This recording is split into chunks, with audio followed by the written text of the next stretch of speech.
此话不假。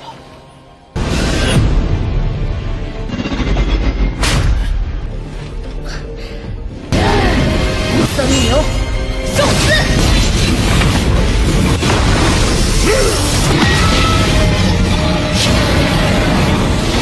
用500年制作的法宝，何种程度？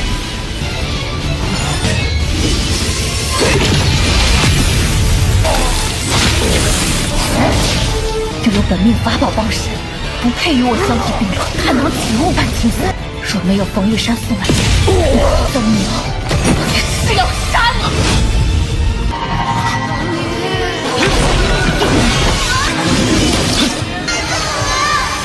恨你善意是无用虚妄。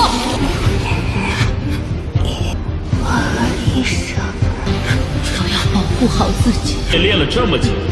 Halo kalian semua, selamat datang di channel Donghua Master. Bagaimana kabar kalian semua? Mimin harap kalian semua baik-baik saja. Dan pada video kali ini kita akan melanjutkan alur cerita dari serial Donghua Rinnegan Immortal episode ke-81. Dan sebelum kita masuk ke cerita terbaru, mari kita sedikit mengingat cerita sebelumnya. Yang dimana pada cerita sebelumnya, Walin asli mencari keberadaan dari Walin Avatar yang terjebak di dalam celah kekosongan, yang singkatnya Walin asli bisa menemukan Walin Avatar yaitu dengan menggunakan zizin dan juga penentuannya untuk memasukkan mereka ke dalam celah kekosongan dan menyuruh mereka mencari Walin. Singkatnya Walin Avatar bisa dikeluarkan dan Walin Avatar menyerahkan buahnya kepada Walin asli yang memberikan peningkatan tubuh dewa kuno dari Walin asli. Dan kemarin Walin yang ingin melihat kondisinya Zoro, ternyata Zoro hampir diambil oleh seorang penatua dari sekte Tian, yang di sana Walin tidak terima dan mengambil Zoro dengan Walinnya akan merawat Zoro. Yang singkatnya Walin merawat Zoro dengan sangat baik, tetapi Walin juga selalu mendapatkan tantangan dari orang-orang yang mencoba untuk mendapatkan hartanya Walin dan juga nama baik karena bisa mengalahkan Walin, termasuk seorang pria yang berasal dari negeri salju bernama Chauvin, yang dalam pertarungan tersebut Walin dibuat kaget karena ternyata Chauvin ini memiliki seseorang yang memiliki tubuh Situnan,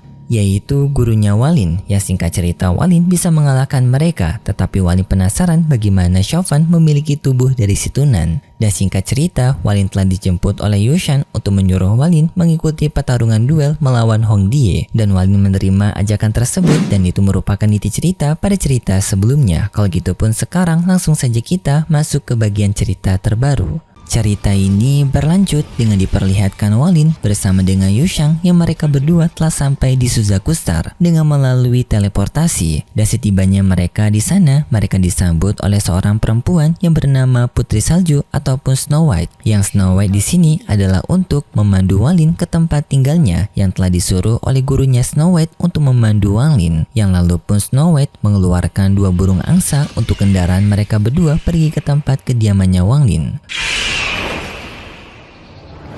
一切果然不过的描述并不详细。御剑中对朱雀。 Lalu pun Walin bersama dengan Snow White mengendarai angsa putih itu untuk pergi ke kediamannya Walin. Yang di perjalanan itu juga Snow White sedikit menjelaskan kepada Walin mengenai struktur dari Suzaku Star, yang dimana Suzaku Star dibagi menjadi 4 benua dan juga memiliki 3 sekte, dengan masing-masing benua tersebut dipimpin oleh seseorang yang berada di ranah Ascendant. 看来此话不假。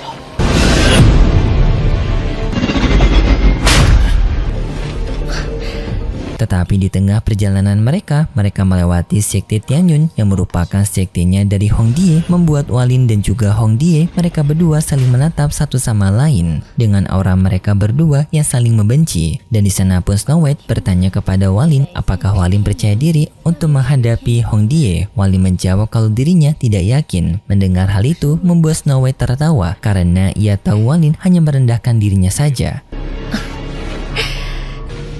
没有。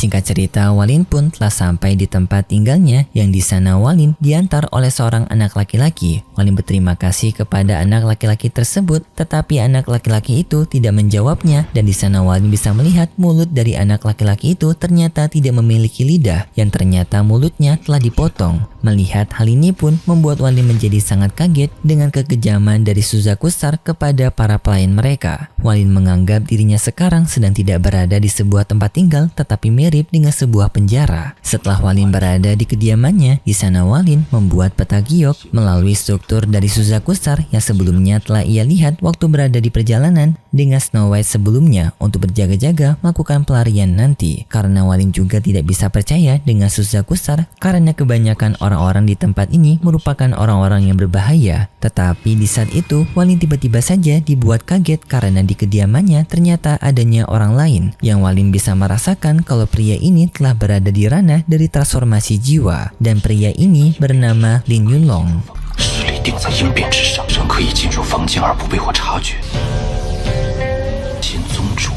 Di sana Yunlong mengeluarkan aura kekuatannya yang sangat mendominasi, membuat Walin menjadi waspada karena ia pikir Yunlong berniat ingin memberikan pelajaran kepada Walin. Tetapi tiba-tiba saja Yunlong menghentakkan cangkirnya dan lalu Yunlong pergi dari sana. Walin pun mendekati mejanya Yunlong dan di sana Walin bisa melihat adanya sebuah tulisan yang bertuliskan kalah sama dengan mati. Dan Walin pun sadar pertarungan nanti melawan Hong Die dirinya harus menang karena jika kalah ia yang justru akan ditewaskan. Singkat cerita, pertarungan duel antara Walin melawan Hong Die telah dimulai, yang dalam pertarungan duel tersebut mereka berdua telah berada di arena pertarungan dengan banyak orang yang menonton. Tak lama kemudian juga penetua utama dari Suzakusar menunjukkan dirinya bersama dengan dua murid utamanya, dan penetua utama dari Suzakusar ini bernama Suzakuzi. Kedatangan dari Suzakuzi ke sini adalah untuk menonton pertarungan Walin melawan Hong Die, dan setelah itu pun penetua pengawas dalam pertarungan Walin melawan Hong Die yang bernama Yunfei memberitahu kalau pertarungan mereka berdua dimulai dengan ia mengeluarkan arena pertarungan, yang pertarungan Walin melawan Hong Die akan berlangsung di dalam sebuah gerbang dimensi, dan lalu pun Walin bersama dengan Hong Die memasuki gerbang tersebut. Setelah Walin bersama dengan Hong Die memasuki arena pertarungan mereka, Hong Die tiba-tiba saja langsung menyerang Walin menggunakan boneka saljunya, yang untungnya serangan itu dapat dihindari oleh Walin. Tetapi Hong Die tetap memojokkan Walin dengan menggerakkan boneka saljunya menyerang Walin secara bertubi-tubi, yang untungnya Walin dapat menahannya menggunakan teknik naga hitamnya.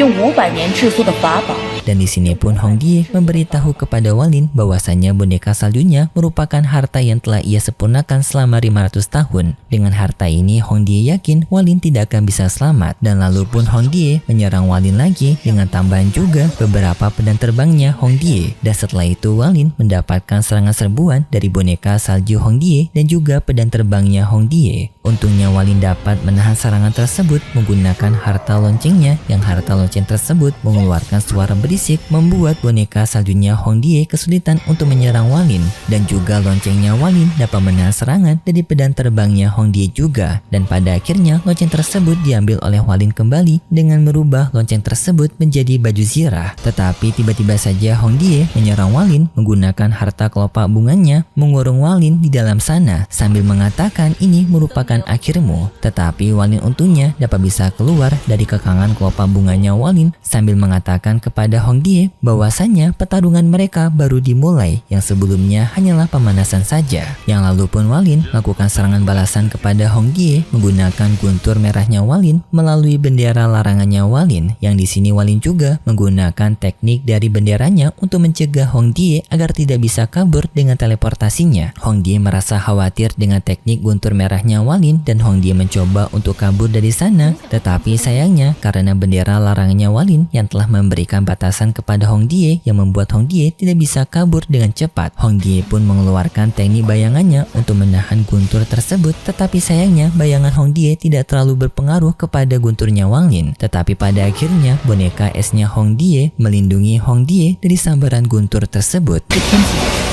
傀儡虽无法抵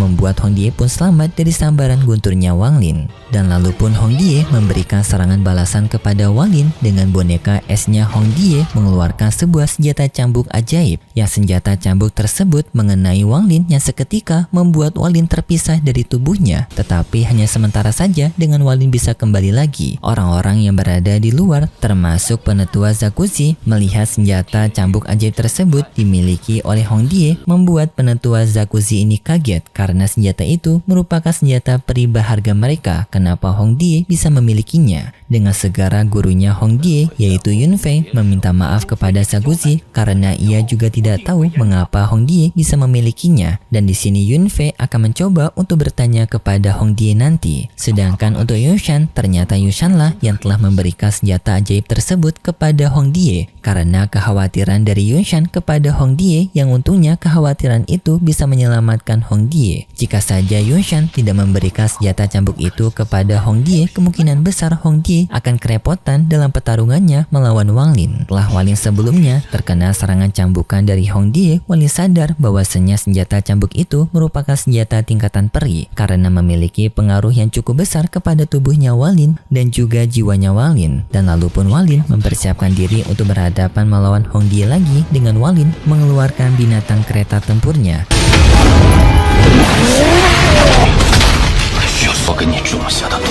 Dan juga secara bersamaan Wang Lin menggunakan tangannya Hong Die untuk memberikan racun lagi kepada Hong Die untuk bisa memperlemah Hong Die dari jarak jauh. Dan setelah itu Wang Lin bersama dengan binatang kereta tempurnya menyerang boneka esnya Hong Die menggunakan pedang perinya Wang Lin.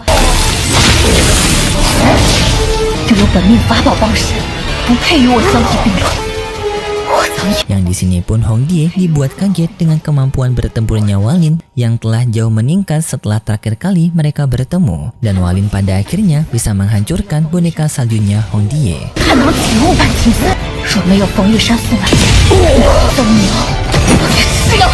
Hal ini pun semakin membuat Hong Die berada di kondisi yang terpojok, tetapi Hong Die tidak membiarkan hal itu lagi. Dengan Hong Die menggunakan tekniknya, yaitu dengan menggunakan tubuh avatarnya, membuat semua orang yang melihat hal ini pun menjadi sangat kaget karena mereka mengetahui bahwasanya tubuh avatar yang dimiliki oleh Hong Die sebenarnya akan digunakan oleh Hong Die untuk menerobos ke ranah dari transformasi jiwa, tetapi tak disangka akan digunakan oleh Hong Die untuk melawan Wang Lin. Setelah Hong Die mengeluarkan tubuh avatarnya, tiba-tiba saja Wang Lin terjebak di dalam ilusi dari Hong Die dengan adanya jeratan dari rotan esnya Hong Die, tetapi Wang Lin dapat memotongnya menggunakan pedang peri. Tetapi di saat itu Hong Die menggunakan teknik ilusinya yang dimana setiap Wang Lin mencoba untuk menebas jeratan dari rotan esnya Hong Die, ternyata Hong Die menggambarkan hal itu dengan Wang Lin yang seperti menghabisi kerabatnya, seperti orang tuanya Wang Lin, Limuan dan juga lainnya. Hal ini pun seketika membuat fokusnya Wang Lin menjadi kacau karena Wang Lin yang melihat dirinya sendiri seperti menghabisi orang tua dan juga para kerabatnya, membuat Wang Lin pada akhirnya tidak bisa berfokus dan terkena serangan dari rotan esnya Hong Die.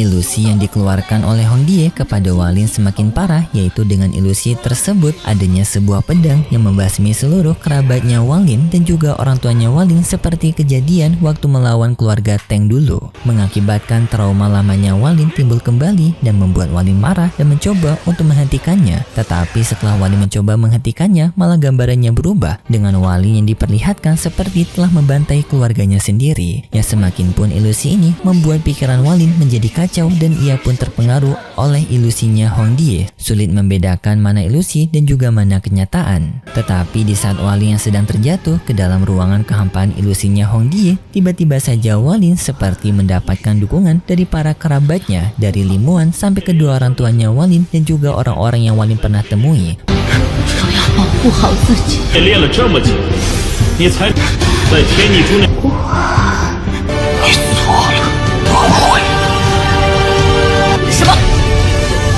Membuat Wang Lin menjadi semangat kembali dan lalu pun Wang Lin mengeluarkan teknik domain hidup matinya yang di sini membuat Hong Die kaget karena tak menyangka Wang Lin yang masih hidup dan memiliki kekuatannya lagi untuk melawan teknik ilusinya, yaitu kekuatan domain hidup matinya Wang Lin yang baru saja diaktifkan oleh Wang Lin.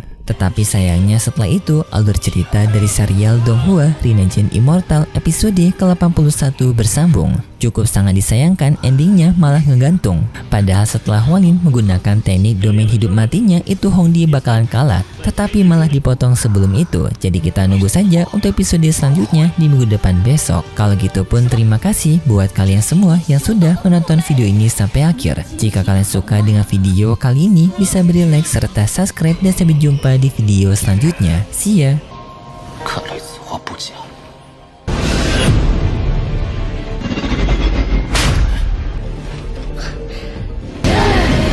僧牛。